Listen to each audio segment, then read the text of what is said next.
welcome to Sacred Justice, a podcast that features discourse rooted in the pursuit of justice as sacred practice. Our weekly discussions reflect on current events, art, media, theology, and how they intersect with the movements for freedom and liberation.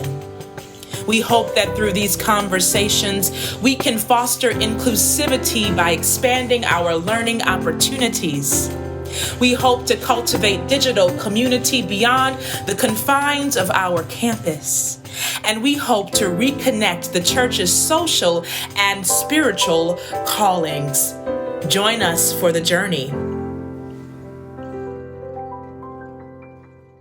Well, welcome back to Sacred Justice. It has been a while since we've been here for various reasons that we'll get into on the show today. But this podcast, for those of you who might be new, is really just about weekly discussions where we reflect on current events, art, media, theology, and how it intersects with the movements for freedom and liberation. And so we hope that through these conversations, we can foster inclusivity by expanding our learning opportunities and cultivate a digital community that goes beyond the confines of our campus. So welcome back to Sacred Justice. I'm Mia McLean, and I am here with Ben Boswell. Ben Boswell. So first of all, Ben, welcome back from your excursions. For 3 months away. You had some wonderful experiences. Tell us a little bit about sabbatical and things you learned and discovered and places you traveled and all the stuff. Oh, well, my wife Andy and I went on a honeymoon to St. Lucia, which was one of the most beautiful places I've ever been in the world. And we stayed in a beach resort that is nestled between the two largest mountains in the Caribbean, volcanic mountains, the Grand Tetons. Le Petit Piton and the Grand Piton right next to each other. And just were there for 7 days together, soaking up the sun, and really enjoyed it. It was a beautiful trip. It was one of the best trips I've ever been on. It was fantastic. We had a great time. Came back from that and took my daughter Lucy to New York for her birthday. She turned 12. We went to New York City. We went to the M&M store in Times Square 3 times. And because that's where she wanted to go. And we also saw 3 Broadway plays. We saw The Lion King, we saw Hamilton again, and we saw Six, which is a fun one. We highly recommend. And about Henry VIII's 6 wives and a revisionist story from them. It was great. And we had a blast. And then, took a trip to Asheville, spent some time with mentors in Asheville.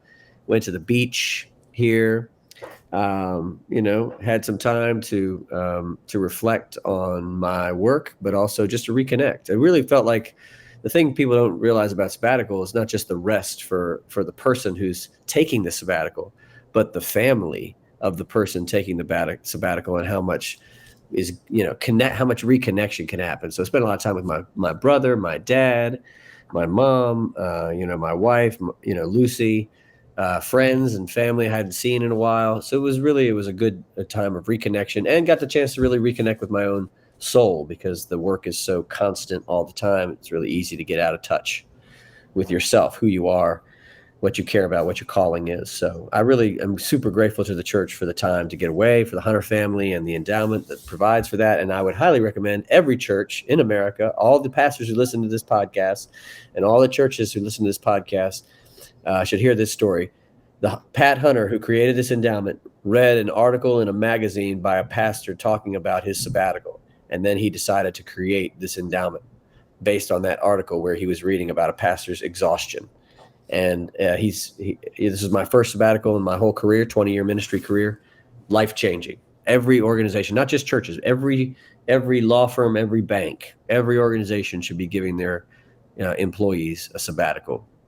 You can figure out all the time and how often it should be and what the stipend should be, but everybody should be doing this. So highly recommend, Mia. Good. Well, we're excited for you and excited to have you back so that we can banter, have some banter. So there's so much happening in the world at the time we are recording this podcast. The obvious sort of major news cycle things, reproductive health justice, mass shootings, all the things that are just kind of constantly in the news. Are there any other current events that are percolating, things that are really kind of sitting with you that you wanted to share your thoughts on today as we shift into a new season of life? Not quite out the pandemic, but hope there's a little bit more hope for getting to a place of not as much panic and chaos around that, but there's so much panic and chaos around other things. So what's coming up for you? There's so much, right? I just finished, preaching a sermon about the shootings, and that's always on my mind. And the more I learn about that, the more angry I get. And I just had to stop listening to the testimonies of people on the ground, of the children calling 911 in Uvalde, family members of those who lost loved ones in Buffalo, the funerals. It's too much. I mean, you just can't let yourself get sucked into the whole. I think it's almost like a spectacle of death. I don't know that it's leading to any substantial change. I'll be pleasantly surprised if it does. I'll be working for that myself, pushing for that. But I think we turn it into, because we don't know what else to do, right? We feel helpless. And so we turn it into, the news cycle turns it into this spectacle of death. And I just don't think that's helpful for anybody. So I'm kind of trying to take a break from that right now. Good. Not to mention, if you think about, you got the spectacle of death in Ukraine, you got the spectacle of death at home. One of the things I did last night, and some of y'all are going to judge me for this, but that's okay. This is what this podcast is for. But my wife said she wanted to watch the George Carlin documentary that's on HBO. If y'all don't know who George Carlin is, you need to know about George Carlin. George Carlin is a countercultural comic, one of the most important in American history. And George Carlin has this great bit. So everything, let me just summarize. Carlin was way ahead of his time. Every one of his comedic bits was about social life and politics. And he also got arrested and banned for cursing too much during his things. How we don't take care of children, we don't give health care to the elderly, all these things about our country. And he said, but you know what we're great at? We can bomb you to smithereens. We're great at war. That's the one thing we're great at. And I thought, wow, so that's true now. Look at the world we live in today. We're really great at war, and we're really not great at much else. And so I just thought Carlin was ahead of his time. So I've been thinking a lot about what is the old wisdom that's out there that people have been talking about for a long time that we need to go back and relook at. And so that's part of what's on my mind. Thinking about reproductive justice. I'm already thinking about, well, what do these midterms look like for the future of our country? And what is this summer? It's just not even summer yet. And we're already in total full-on panic around mass shootings and shooting violence and crime and all this other stuff. And it hasn't even gotten hot yet. And anybody who studies crime statistics knows that the hotter it gets, the more crime there is, Mia. Yeah, I know. I'm from New Orleans. That's right. It's hell down there. That's why it's so violent. Well, especially in the summer, I think, there's a lot more violence in the summer. Mm-hmm. Yeah. Man, just hearing you talk about the news. So I think I had a revelation yesterday when you were talking about the type of news that our particular congregants watch. I had never really thought about that. And I started thinking about the disconnect, because I did not grow up watching national news, right? We didn't have cable. So all you had was 5 channels, 4, 6, 8, 12, and 26. And that was your major, the regular ABC, CBS, NBC, Fox, but regular Fox, not Fox News, just regular, and the then news cable ended. access, PBS, and a cable access station. Yeah. So the news was from 8 to 9 in the morning, 5:30 to 6 maybe. And you might have had a little bit of national news in there, but it was an hour or two a day. There was no way you would just sit in front of the TV the whole day and have a constant replay of news. My first experience of sort of the news taking over the TV was when Princess Diana was killed, right? And everything was, taken over with that. But eventually that ended. So we had no control over that. It wasn't like we were opting into an all day news thing. It just became that. And I remember when other little major, not little major, but other major events like the bombing, the Oklahoma City bombing happened. But if you didn't have cable, the news ended when it ended, and it was you went on to watch, like, Touched by an Angel or something. I don't know. Yeah. And Moving so, on. yeah. And so most of what we were watching was local news. And so our world views were very much shaped around what was happening in New Orleans. Somebody got murdered, somebody got shot, somebody got mugged. Like, it was very much like the day-to-day chronic crime that was and still is in New Orleans, and getting worse, right? And so I've been thinking about that lately. Like, the only news that I subscribe to is NOLA.com, because I like to know what's going on at home. And so every day I'm getting these reports. 3 people were carjacked yesterday. 2 people shot up at a graduation. A grandmother died. I'm getting these constant, like, local news things. And so I guess my view of news is not global dominant, if that makes sense. It's not national dominant. I mean, of course, obviously I'm hearing these things. I mean, I'm on Twitter, I'm on all the social media. So you're hearing these breaking news stories, but that's not exclusive to national or global news. And so I've been thinking a lot about how that has shaped my, expectation of myself in the pulpit or in ministry. I'm very much like locally focused. Not that the other stuff doesn't matter. I just yeah, that's good. Local focus is always good, especially for local church. Church is supposed to be local, right?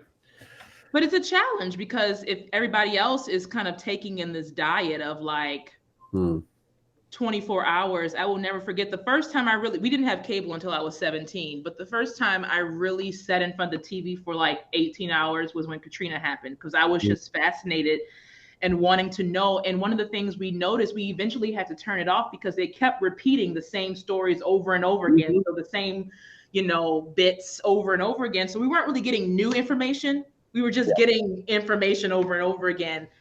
And I realized how toxic that was. And we eventually, all of us were in Georgia, had to turn off the TV. And so I'm just kind of very resistant to the way we take in news and how that can affect our mental health, but also how it spills over into church and the expectations of church and the expectations of pastors. Yeah, that's what I'm thinking about today. Yeah. It's like we've had 40 years of 24-hour news, but it didn't start out the way it started out back in the, when CNN first started a 24-hour news station in 1980. That's not what we have now. Now we have many 24-hour news stations, and they're literally playing news over and over again for 24 hours. So like, I think we're in a place where I think people have gotten sucked into a media cycle that is unhealthy. And I think it contributes to the feeling of paralysis that we feel about our political and social situation. I think the news, it's committed to the status quo, we know, because most of the major news stations are owned by, corporate executives, massive billionaires, et cetera. And so because they have a commitment to the status quo of maintaining things, they're not presenting the news to us in a way where we are receiving new information that could help lead us into action, or receiving the information in a way that would help us go out and change the world in a positive direction. And you can't do anything with 24 hours of news. I mean, what can you do? Like it just sucks you into a vortex. And it's similar to kind of the way the internet works, which is part of what is radicalizing these shooters. And I think people are not as conscious about what they're consuming. And so, and what that impact of what that's having on their souls and their lives and their livelihood and their politics and the way they think about the world. If you watch 48 hours of straight news, you are going to think that the world can't be changed, that nothing can happen, that everything's going to hell in a handbit, and that, and it's going to, what I think it causes is a kind of anxiety that we don't talk about, like a news-related anxiety, a chronic news-related anxiety we don't talk about how that impacts us. I think about the people coming to church, on the one hand, I think it's unhealthy to come to church and imagine you're not going to hear about current events in the world, because I think you're trying to spiritual bypass and to live in this kind of spiritual transcendence world and just give me something, sweet and happy to make me feel good, right? You're just coming to church for opium, whereas others, but then others who are coming with the demand that you say something, and the demand that you say something that hasn't been said in the last 24 hours of the news cycle that they've been consuming, that's unrealistic too, right? Because unless I've watched all the CNN that you've watched and all the MSNBC that you watch, and if I'm doing that, I'm probably not being a very good pastor if I'm sitting around all day watching news instead of writing my sermon and doing the work of ministry. Yeah. So I think it's an unrealistic expectation to either A, imagine it's going to be spoke about every week, or B, imagine that you're not going to hear anything about it. And not just coming to whoever the pastor is to say you have to talk about current events. You have to talk about the one that I want you to talk about. Right. That's right. Yeah. The one that I'm focused on. I'm focused on Ukraine and not Yemen. I'm focused on Uvalde and not Buffalo. I'm focused on the thing that the news cycle has told me is the most important event. So yeah. Well, there's so much more to say about that, but on a different note, but related, there's so much terrible stuff happening in the world, but there was some beautiful stuff that happened this year as it relates to entertainment. And so what were some of the things that you watched on your sabbatical or listened to? And I say this, side note, I say this because people watch a lot of news. What could they be watching in lieu of the news that's just as impactful, that might be actually inspiring, or what could they be listening to, right? So what are some of the things that shows or movies or things you saw that were just really hitting home as it relates to what's happening around us in the world? Well, there's a bunch of stuff. So I'll summarize and then I'll focus on the big ones. But I created a discipline for myself each day where I listened to one of the 40 greatest jazz albums each day. And I got this list curated to me from a number of jazz musicians who are friends of mine, some of whom have played at our church. And I said, what's the list of the top greatest jazz albums? So every morning I listened to one of those albums, start to finish, all the way through. And I also read poetry every day. And I found all these poets that I like. I made a list of all my favorite poems that I read in sabbatical. So I have this amazing list of poems and deeply inspiring to me. And what that helped me do was to slow down. And one of the things I noticed is that the pace of consuming news information and other information is so rapid that it's hard to appreciate anything deep. Right. So the long articles, you skip over them to go to the quick little sound bites, the quick little piece, instead of trying to get into the deep, meaty stuff. And I was able to do some more deep poetry reflection, musical listening, all during, but also the television watching. I was able to be more choosy, more selective, and really focus on the things that I wanted to invest my time in. And one of those was Station 11. Which was an amazing show. And I know you like that show too, Mia. I do. And another one is Severance. We're going to have to save that one. But we got to talk about Station 11. Yeah. So I don't know where you want to begin with this, but if folks have not seen this HBO show, it's based on a graphic novel that was written back in 2013 that was about a pandemic. Oh my gosh, how is this author writing about a pandemic, a worldwide pandemic, a worse pandemic than the one we've experienced? Emily St. John Mandel, 2014 it was written. This pandemic wipes out all but 1% of the population. And this is what the novel is about. Spoiler alert. So if you haven't watched it, just stop this podcast, go watch it. And then come back, because don't get mad at us because you haven't watched it yet. It's been out since January or December or something. I don't know. And it's only one season, so it's not going to take you a long time. Yeah, what is it, like 10 episodes? Yeah. Yeah. So, I mean, when Andy and I sat down to watch this, I had read a bunch about it, and I thought, okay, it's going to be another dystopian show, right? And like Walking Dead, or one of the many other dystopian movies about zombies and a pandemic or whatever that had been going on for 20 years now. And so I was, and those shows are very captivating, a lot of them, because, crisis is captivating. So I was expecting to be captivated, but what I wasn't expecting was to be captivated in such a humane way. And what I mean by that is I felt like the character development of the show from the very beginning just sucks you in to fall in love with these characters. And then I thought I was going to watch a show about how awful the world is. And most dystopian shows are like how everything's going to hell in a handbag. How do you survive? It's all about survival. But the novel, of course, is all about how survival is insufficient. That's one of the quotes from The Prophecy, which is the graphic novel. Survival is insufficient, right? And so I thought that was like, to me, that's sort of the overarching meta narrative of the whole show. Here they are trying to survive in this pandemic, but instead of just surviving, they create a new world. They're building a new world. They're thriving. So I don't know if you want to jump in there, Mary. I don't want to steal all the fun here. I did not read the book. I didn't know anything about it. I don't think I knew anything about it. I said, what is this thing on HBO Max? I said, let me watch it. And the episode opens and, this man dies on stage. And I'm like, this is weird. What's going on? Okay. And then this other man is talking to this little girl and bringing her home. And then he gets his phone call from his sister, but we don't really know what they're talking about. And because I had not read the book, I didn't know necessarily that a pandemic was about to come. And then, of course, like by the end of, or close to the end of episode 1, we're seeing that this is what's happening. This pandemic is happening.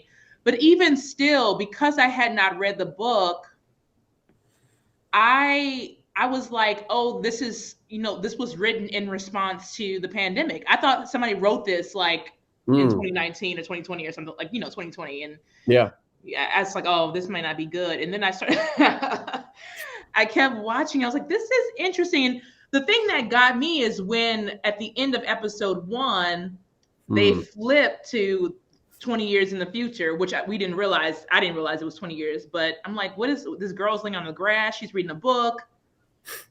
It was a lot of what's going on. The airplane crashed. So yeah. I was intrigued, and also like it was just so it just took us back to a place at the beginning of the pandemic, like the initial episode, this place of panic, like getting the way he got those groceries, and we were around here like couldn't find toilet paper and the kind of panic. But it also took me back to a place that I kind of miss, which is strange. But there was something at the very beginning of the pandemic. It was terrifying, but it was also for the first time, many of us got to sit down and rest. I mean, even though we were working hard, it was still it was a different experience that most of us have never experienced before. Many of us, particularly on this staff, have never had a job where we could work from home. No. I mean, I've never. Without a pandemic, we never would have. Right. So there were elements in that first episode when I was like, oh, that was kind of fun to like buy all these like fattening foods, or not fattening, but all these like, junk foods and then go home and just hole up and like you're in a snowstorm, Yeah, because the first month was kind of cool. I mean, it wasn't, people died, but then, it was also like, oh, this is what it feels like to drink coffee on my couch and not take it to go. And there were some and there were people like giving each other toilet paper and taking care of each other. There was mutual aid happening. That was natural. People taking care of each other in the grocery store. There was all this like, oh, like people can come together and band together. I actually was more hopeful at the beginning of the pandemic than I was in a long time about the potential future of America. That has all been proven false, of course. Yeah. But that hope at the beginning was like, oh my God, maybe this is what it takes. Maybe it takes a war or a pandemic for America to come together, in some capacity. Turned out not to be true, but it was really a hopeful moment. I love in that first scene. So just so folks are there's a death on the stage. A guy named Arthur is performing King Lear. And that one of the things about the show is the connections between all the characters that you find out later. But a man named Jeevan is watching his friend Arthur perform, and goes backstage to say hi to him, and runs into this little girl who apparently needs somebody to take her home, because everybody's kind of freaking out about what happened to Arthur. And actually what's happening is the pandemic is starting. I don't know if you remember the little coughing that's happening in the theater as they're starting the performance. You can hear people coughing. And so this guy, walks this little white girl home from the theater, who was one of the actresses in the play. And she's got to be what, 8? I don't know. She's something like 8. So young. Yeah. And ends up like taking her home, and she can't get into the house because her parents, she doesn't know it at the moment, are dead, and the door is locked. She can't get in. There's nobody there. Even once they figure out how to get in, Jeevan's like, I can't leave you here alone in this house tonight. So you got to come with me. And how they negotiate that and the awkwardness of it. He doesn't even know this girl. And then she ends up like living with him and his brother, Frank, in this apartment, like this high-rise apartment through the pandemic. Basically, they survived together, And so that was also interesting. Like those decisions that we made at the beginning of the pandemic, what if we had to live with them for 6 months to 8 months to 10 months to a year to 20 years? But we didn't know what we were doing. We're just trying to survive. Yeah. And it kind of worked out for them, but it was not without its consequences, right? His brother eventually dies, and they leave, and they go out into the snow to try to survive. Yeah, that was really, I mean, it was also I also had a moment where I was like, did they win or did they lose?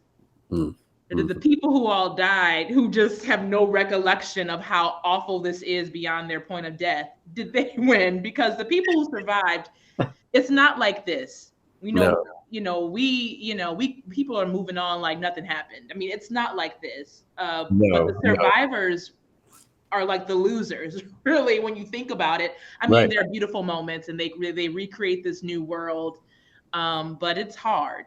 Yeah. Well, that was the other, as you talk about recreating the new world, that's the other thing that was so striking to me. I don't think I've got a single image in my mind of a dystopian movie about something post-apocalyptic crisis of any kind, movie, television show, where there was any hope. Almost all of them are about like one person heroically surviving, and that's a narrative that has nothing but American rugged individualism and lifelessness in it. And there's nothing hopeful about one strong man, or woman surviving. That's not hope. Hope to me is what this community that gathers, the Travelling Symphony, that Kristen, when she grows up, this white girl that was saved, grows up 20 years later and finds herself with the Travelling Symphony. We don't know right away how she ended up with them or what happened to Jeevan. We don't know any of that when we start this show. But she ends up with this Travelling Symphony who's going around the Great Lakes region of America, performing Shakespeare with music and acting to these little communities around a cycle, and they make it around the cycle each year. They get to each community and they make it around. And I thought, what they show is a profound image of how community could survive in a post-apocalyptic environment, and what would remain once the whole world goes away. What would come back? Because if we know that, then we know what we should care about here, right? Before the pandemic. And how small their world became, because they were just traveling around this region.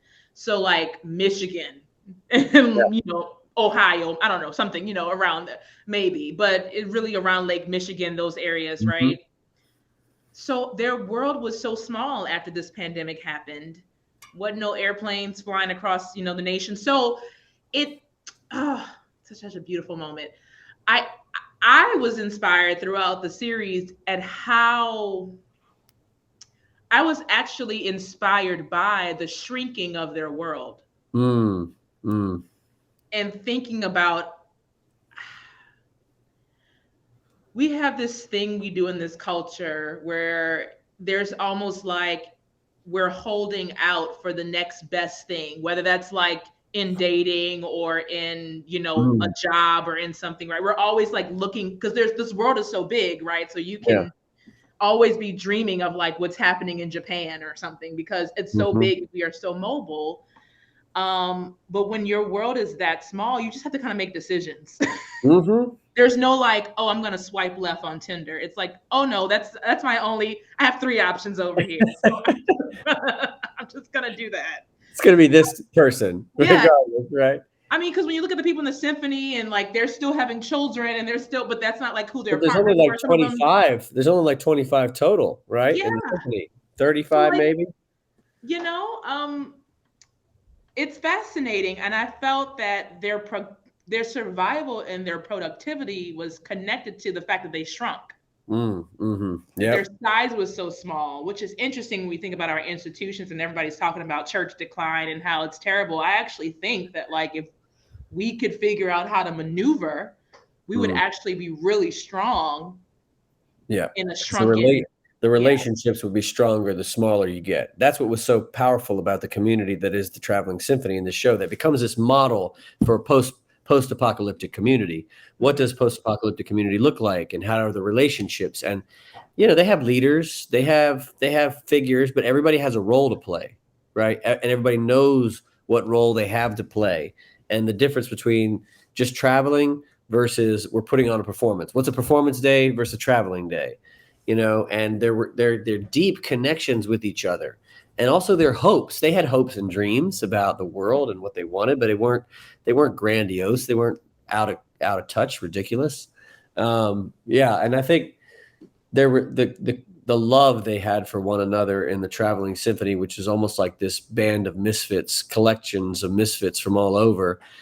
People with injuries, people with different abilities and accessibility needs, people with different talents and creativity. I think about Sarah, the conductor, and what she brings to it. Kristen, as one of the lead actresses, what she brings to it. It was just fascinating. And the thing I also kept thinking about is, okay, what is it inside the human spirit, the human persona, intelligence that goes back to Hamlet and Shakespeare and King Lear after the pandemic? What is it about those plays and about art itself, right? Because it's not just the play, they're also doing music, right? They're playing music before and after the play and during the play. And it's not entertainment, though I'm sure the people who are at the Great Lakes that are receive it as entertainment. But it's not entertainment. It's something more meaningful than that. It's the way in which they make meaning of their world through the lens of these texts that they've memorized, right? The only reason they can do them is because they've memorized them.